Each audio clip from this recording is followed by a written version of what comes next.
Hello and welcome to Sean White's Solar and Energy Storage Podcast. Hello and welcome to Sean White's Solar and Energy Storage Podcast. Here we are at Shanghai at the big SNEC conference, the world's largest solar and storage conference. And I have a friend that started this conference, and she's also a good friend of Nabih Cherradi, our guest right now. Nabih has been in the solar industry for how long? For over 34 years. Over 34 years. You know what? I wasn't even aware we had a son back then. Oh yeah, exactly. We started early in the 90s. Well, I would say that I started in the 80s with my PhD on amorphous silicon. Okay. And then I went to the equipment manufacturing. And then after the equipment, I started producing myself the modules, solar panels with India. I was CTO of Yingli. Then I moved, and now I'm settled in Saudi Arabia with Desert Technology, where we are a solar panel manufacturer. We do the EPC develop projects and finance. And we have, I would say, different kind of products, which is our company for the products. Great. And I met, I think it was last month, at Intersolar, also known as the Smarter E in Germany, with Madam E. She introduced both of us, and then Madam E, the founder of SNEC, and a good friend of ours. And then we ran into each other here, and we were hanging out at dinner last night. So what did you think about that dinner? Why, that was a really amazing dinner. It's a lot of people and different talks, especially with the blockchain for the energy and group. It was exciting and meeting with a lot of other people than what we are used to meet with. And this is also a very good point to mention that you mentioned about Intersolar, Munich, and now SNEC here. We can see, I can say that 3 years, we can see new faces coming, which is a new generation to move on. And this is extremely, extremely positive for the industry. Yeah, you know, the most amazing thing that I saw last night was your translator. And Nabih has these earbuds that translate. It's like better than a human simultaneous translator. I couldn't believe it. He let me listen to it for a second. I have to get some. Well, I was here living in China. I started and I had big hopes to learn Chinese and to speak Chinese. But unfortunately, I didn't succeed. I was not able really to speak as I want, even if I learned some words, some sentences, and they can communicate very little with few words. And I found that tools which is very easy to use, and it can make translation between two people or even more. And as you saw it yesterday, it was speeches, and it can translate simultaneously. It's a good tools that was developed thanks to the AI and thanks to what I would say the Chinese, what they did, incredible job.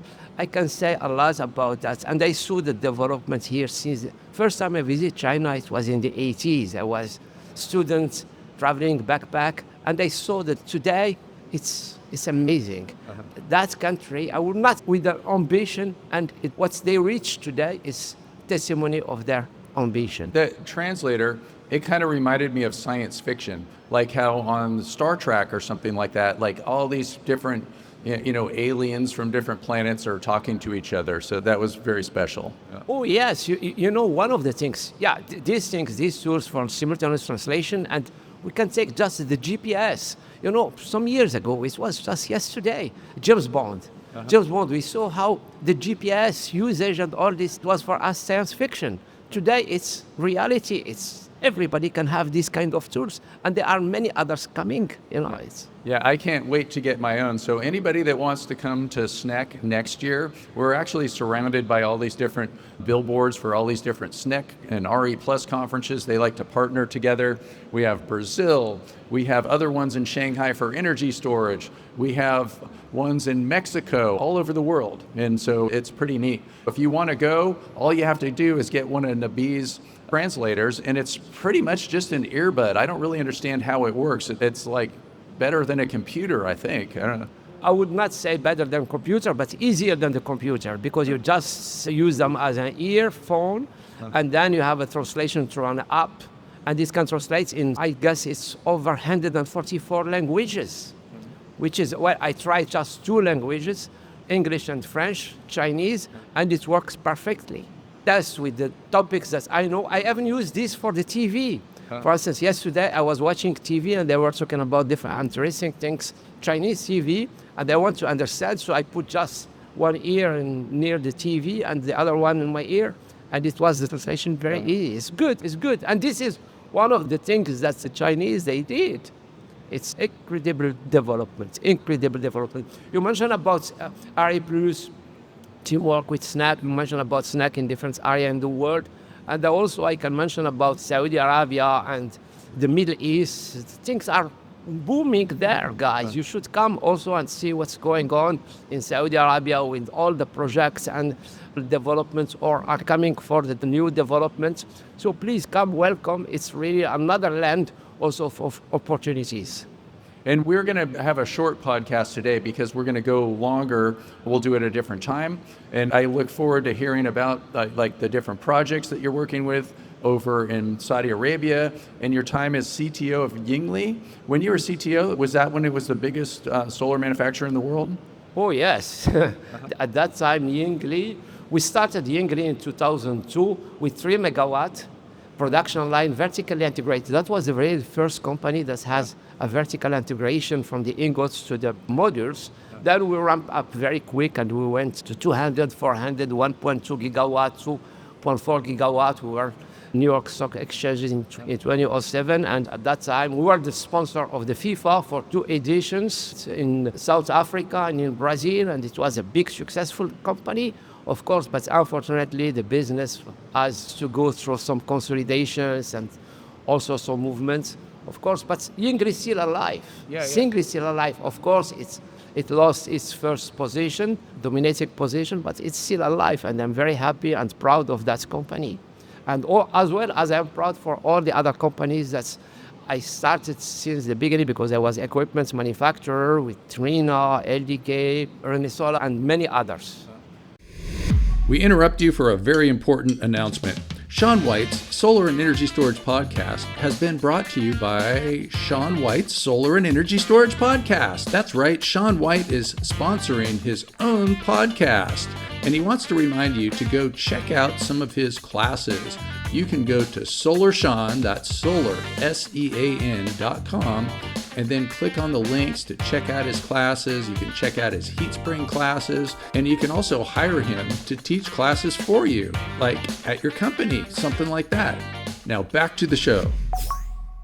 So I'm just wondering, like 100 years from now, if we look back and we looked at the difference that you made in the world from, technical officer of the world's largest solar module manufacturer at the time, and all that growth and just how one thing leads to another, how much cooler do you think the planet will be 100 years from now thanks to you? Would it be like a degree, or it's a fraction of a degree, or 10 degrees?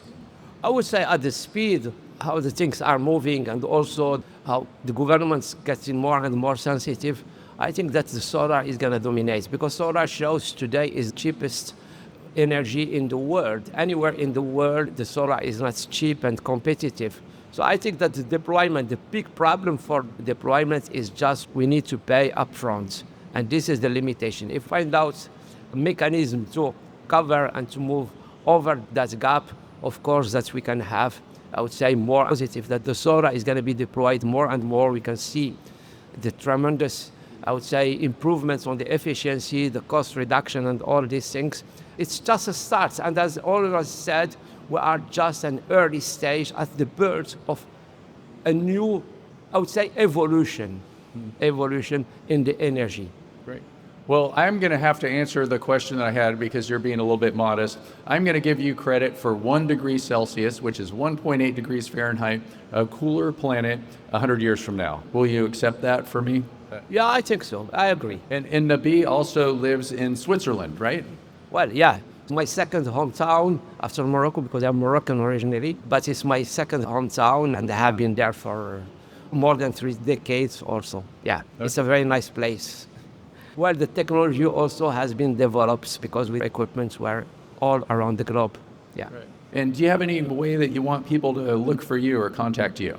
Well, I think that I'm in LinkedIn. This is the most easiest way to contact me. So please, for anything you may need, it's Nabih Cherradi.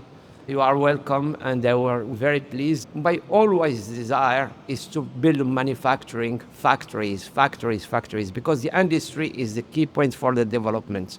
We lost and we forget, starting from 70s and 80s, about the industry, but today there are more and more sensibility about the industry and how to localize the industry, all the countries, and we can see exactly what's going on. I will not talk politics, but what's going on now in the world is how to localize the industry. And the key point is the industry, regardless which kind of industry. Solar industry is among that, because I can hardly imagine how we can produce modules in one place and ship them for almost 50 days or plus to install them, with all the costs, with all the carbon that we generate and all the problems that we can generate through the shipment. Is much more easy to produce locally, and also we can develop jobs, we can develop the wealth, we can develop a lot of things. So I am industrial guy, and if you need any industry, any advice, any help, please welcome.